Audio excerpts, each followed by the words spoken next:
علينا وقتigaaga bal nooga waran wadanka Malaysia dad Soomaaliyeed ku xirnaaba aad maaragtay hawshii safaaradu ay u fududeyso wadankii laga soo qaaday oo cudurka COVID-19 bal macluumaad nasi marka hore waa idin salaamay assalaamu calaykum waraxmatullaahi wabarakaatu telefishinka SNTV waxaan si gaar ah rabaa horta in mahadnaq iyo maartay bogaadin iyo hambaliyaan rabaa inaan u diro saaxiibkeygii Abuukar Baale oo loo doortay madaxweyne ku-xigeenka United Nationska oo qaramada midoobay runtii waa jiga aad u muhiim ah caalamka markii loo fiiriyo meelaha maanta caalamka siyaasadeedii xagga dhaqaalaha xagga maartay amniga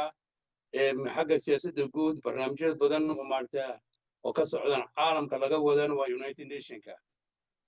marka in maanta Soomaaliya loo doorto madaxweyne ku-xigeen runtii sharaf weyn horta noo tahay anigoo markii hore maartay aan ku jiray martay in arrintan aan ka hadlo laakiin asab waxay u tahay maadaama maartay saaxiibkayga horeeyay oo aan hadalkiisna maartay markii hore la socday aan rabay inuu hambaliyo maadaama maartay dalkeena Soomaaliya 30 sano oo burbursanaa oo dhibaatooyin badan soo gaaray oo isbedel badan ka dhacay xagga dhaqaalaha xagga amniga xagga siyaasadda Soomaaliya ka hartay caalamka maanta ay noqotay maartay dawlad oo caalamka hogaaminaysa runtii waa sharaf weyn ayay noo tahay sharaftaasna runtii maartay waxa ku timid dadaalkii dheeraa oo keeneen xukuumadda maanta jirto iyo dawladda maanta jirto madaxweynaha Maxamed Cabdullaahi Farmaajo madax ka yahay iyo xukuumadda Xasan Cali Khayre taasoo maartay sharaf weyn iyo guul badan u soo hoyeen ummadda Soomaaliya hadda Kenya ka soo qabo waxay soo halgantay inay kursigan 15kan kursi member ka noqoto golaha ammaanka uu yaraan waxay ku qaadatay 2 sano hore u soc marka mawduuca guda gal ambassador marka tana raameen waa dhameystiraya marka arrintaas anaka oo intaasna waqtigana nagu qaadatay waana la dadaalay in maartay hawshaas maartay wax laga qabto in maartay kursigaas la keeno runtii sharaf weyn ah Soomaaliya u tahay marka teena markaan ku soo noqdo ugu yaraan ilaa 100 qofood maanta ayaan diyaarad saaray runtii waa dad maartay meesha ku xiriirmay oo badankooda arday iyo dad maartay markii hore caafimaad u yimaadeen ay yihiin dhibaatooyinkii oo dalka caalamka ka dhacayna runtii ayay saameeyay cudurkan COVID-19 waxa waa runtii caalamka oo dhan saameeyay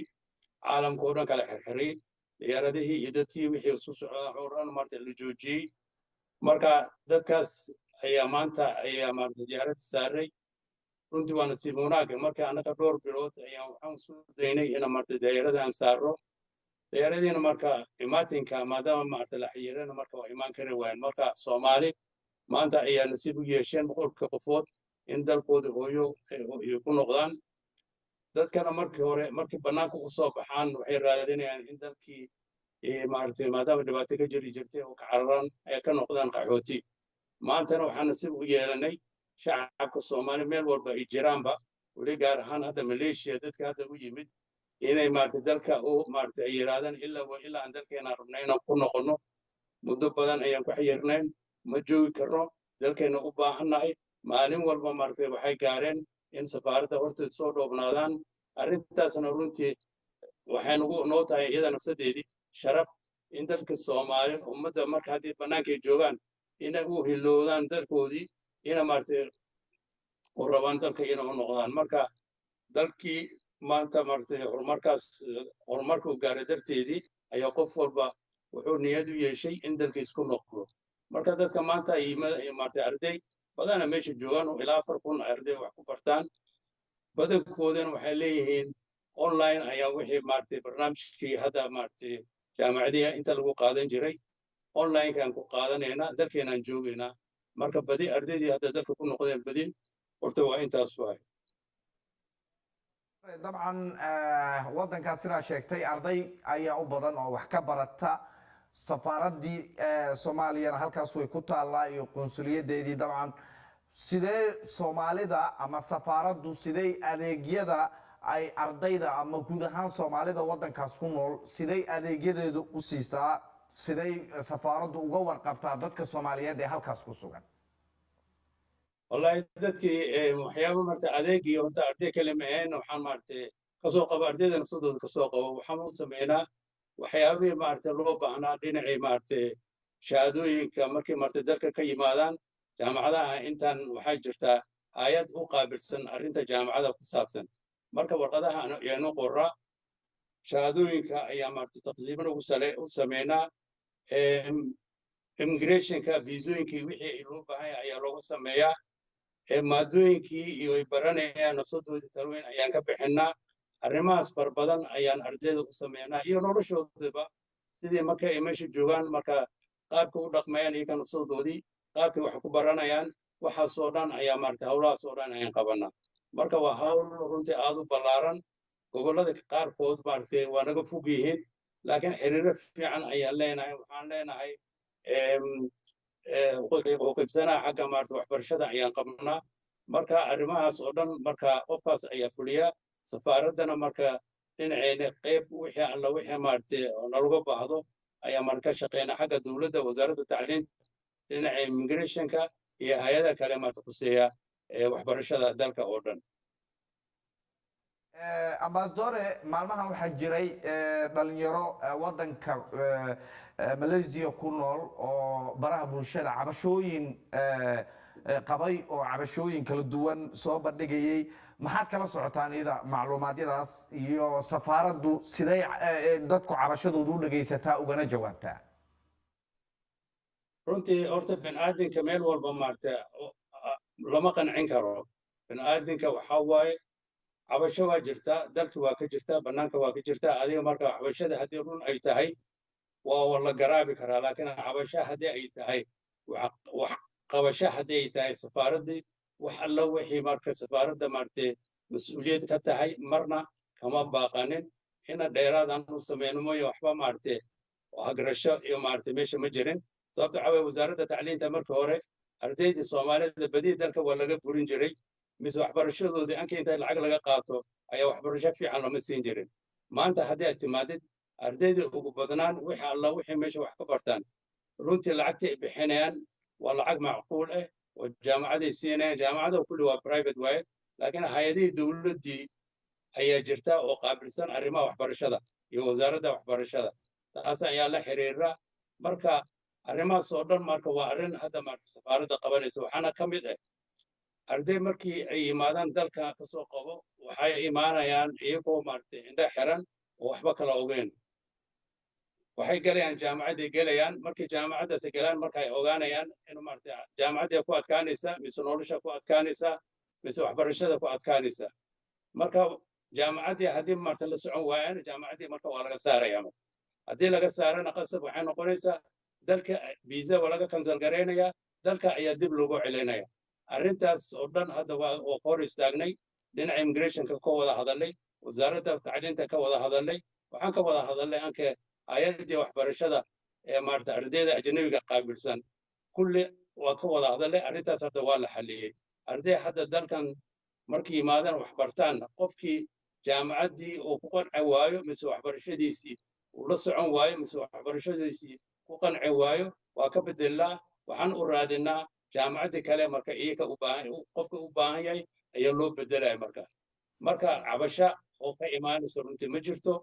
waana maartay cabasho aniga ma dhihi karo waxba ma jiraan qofkii waa caban karaa laakiin cabashadii ilaa heerkee waay wax ma loo qabtaa mis wuxuu cabanaya marka waa wax maarta aan jirin waay marka arrimahaas waa arrin maarta waa ka shaqeynay hadda dhowrkii sanaa meesha joogay arday hadda dalka dib loogu celaynaa ma jiraan qofkii rabo maarta waa imaan karaa wasaaraddii maarta waxbarashada waa la socotaa dowladdiina waa la socotaa marka arrintii maarta arrin hadda maarta taagan ma jiraan waayahay ambassadore dabcan marka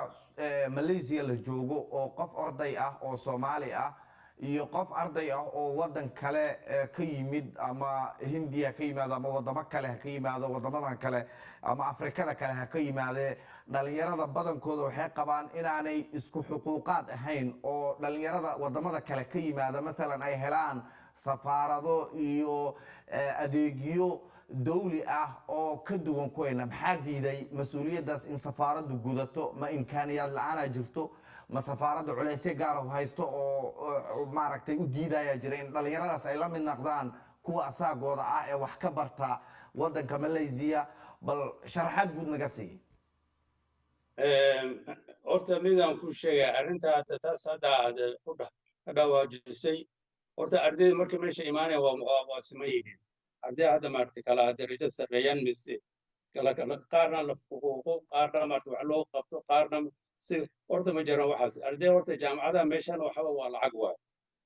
ardaydii wax ka barta meesha Soomaali wixii ka yimaado oo dhan lacag ay bixinayaan jaamacadaha meeshana jaamacadda dowladdan waa kontrolshaa hay'ad gooni ayaa jirta maaragtay ayaa qaabilsan marka isku meelay degan yihiin isku waxbarasho ay qaataan qofkii rabo bannaanka isaa degi karaa raashinkii rabo isaa dalban karaa waxbarashadana waa kalaaskii oo hal ah marka wax maaragtay hadda maaragtay meel hadda arrintan hadda ka jirtana maana maqleen ninkii India ka yimid iyo kii Mareykanka ka yimid isku class waay aniga hadda sanadkiiba laga yaabo 2 jeer iyo 3 jeer in maaragtay gobollada aan tago aan soo fiiriyo markay qalinjabinta ay sameynayaan iyo markii maaragtay waxbarashadooda kulli soo kormeeraa wixii warbixinna waan loo keenaa misana kan nafsadeena ayaa meesha taagnaa waa soo aragnaa marka wax dhibaatooyinka hadda maaragtay kala soocid mise maaragtay kala sarreyn kala qaadis ardayda waxda ma jiraan dalkana waxaas nidaamkaas waa dal islaami islaamnimo ayaa lagu xishmeeyaan islaamnimo ayaa maaragtay lagu qadirayaan marka uma malaynayo in Soomaali si gaar ah in loo maaragtay loo fuuqay oo waxbarashadoodii maaragtay hoos loo dhigay mis hawlihii kalena maaragtay jaamacada ka socdaana Soomaali ka qayb qaadanayna ma jirto marka iyakana soo buune waa loo wareysan karaa jaamacadan jaamacadaha adduunka ugu fiican waaye markii loo fiiriyo jaamacadaha kale dhinaca adaabta dhinaca waxbarashada dhinaca diinta maaragtay islaam maadaama ay ka yihiin boqolkiiba 70 islaam waa dadka dalka degan haddii cala soo dhawaasho la soo dhawaana haddii noqotana Soomaali ayaa soo dhaweystaan xagga diinta awgeed marka Soomaali shaqooyin ayaa meesha ku leedahay waa la xishmeeyaa waa la qadariyaa magaaladan Malaysia Kuala Lumpur ayaa ugu weyn dadkii kale ajnabigii waa la qabtay waa la aruuriyaa laakiin Soomaali oo la qabtay la aruuriyo misba xabis la geelay misbaaburta la saaray misdarka lagu celinayo lama arkayo marka taasna maaragtay anaa ku cadeynaya marka cid marka kale hadda maaragtay warkaas wax ka gedisan sheegi kartana ma jirtaan maleynaya waaya ambassador tusaale ahaan waxaan rabaa inaan dul istaagno culeysyada qaar tusaale ahaan markaan arday ahay oo Soomaaliya ka soo baxo oo waddanka Malaysia imaado maxaa helayaa oo safaaradayda oo fursad oo isiinaysa oo ha ahaato in la iga wacyigeliyo wixii qaladaadya ama maaragtay xataa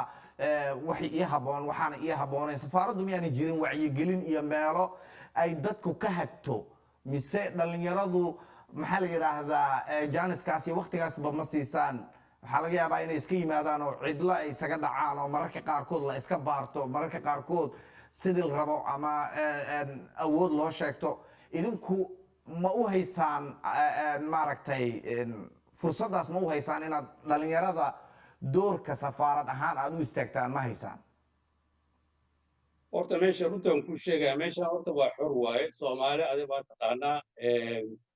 markii horta jaamacad ay weydiisanayaan horta annaka safaaradda badi ma soo maraan horta runtan ku sheegaya badi safaaradda ma soo marayaan qaarkoodana online ayaa jaamacadda ku dalbadaan waxay la xiriiraan dad oo maaragtay asxaab misaaxibadoodii mise arday maaragtay iyakana sodooda marka hore jaamacaddaas ku jiraan ayaa la xiriiraan annaka badi waxaa noo yimaadaan markii mushaakil qabsado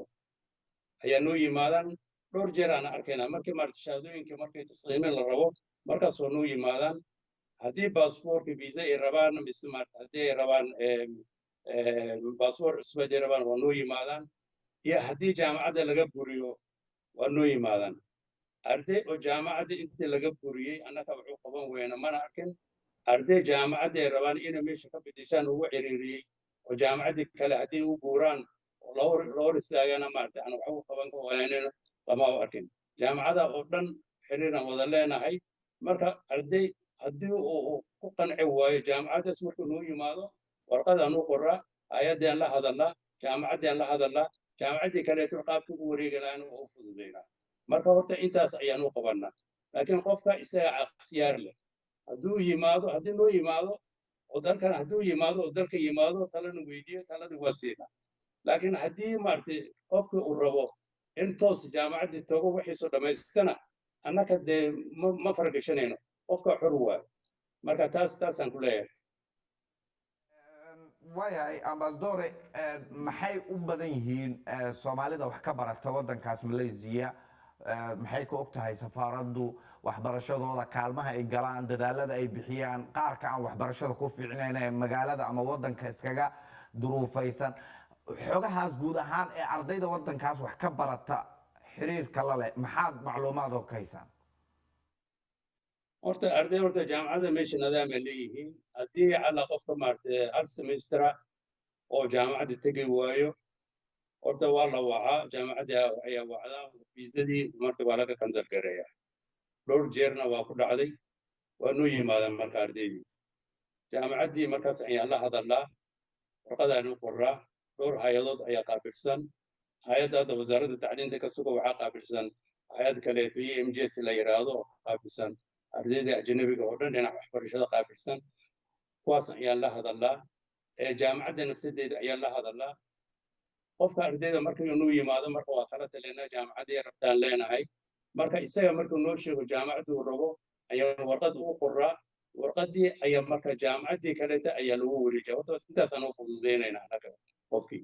laakiin haddii wixii ay marka qofkina oo diyaar u ahayn inuu waxbarto uu rabo suuqa inuu galana annaka dee awood aanu leenahay ma jirto wax kale aan samayn karo inaan qofka badi marka waxaa imaanaysaa in marka waalidkooda aanu sheegno markaas waalidkan ayaan la socodsiinaynaa aan leenahay cunugii waxba uu baran waayey marka haddii wax baran waayena marka iyaga marka waalidka ayaa go-aanka gaaraya marmarka qaarkood waalidkii waa noo sheegayaan marmarka qaarkood nooma sheegayaan marmarka qaarkood anaa ka ogaanayna marka ogaanana waalidkii ayaan raadinayna waalidkii ayaan u sheegayna marka badi horta howlahaas dhinacay xiriirka waalidka iyo maaragtay annakana marka waa waxba ka qabanaa ardaydii markay dhibaatadaas ku dhacdana arrimahaas hadda uu kuu sheegay ayaa maaragtay ayaan u sameynaa oo fududaynta badina taas ayaa dhacda marka badi markii jaamacada ay la socon waayaan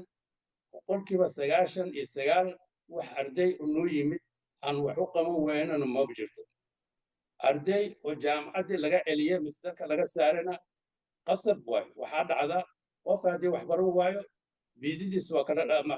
laga maaragtay baabi'inaya dalkiina waa laga saara markay noo yimaadaan waa markaas waay markay maaragtay soo dhex galno immigrationkan kala hadalna iyo xafiisyadii kale maaragtay qaabisan ayaan kala hadalna marka taasna badi boqolkiiba 99 arrintaas waa xallin jiray marka arday dalka laga saari jirayna ma jirin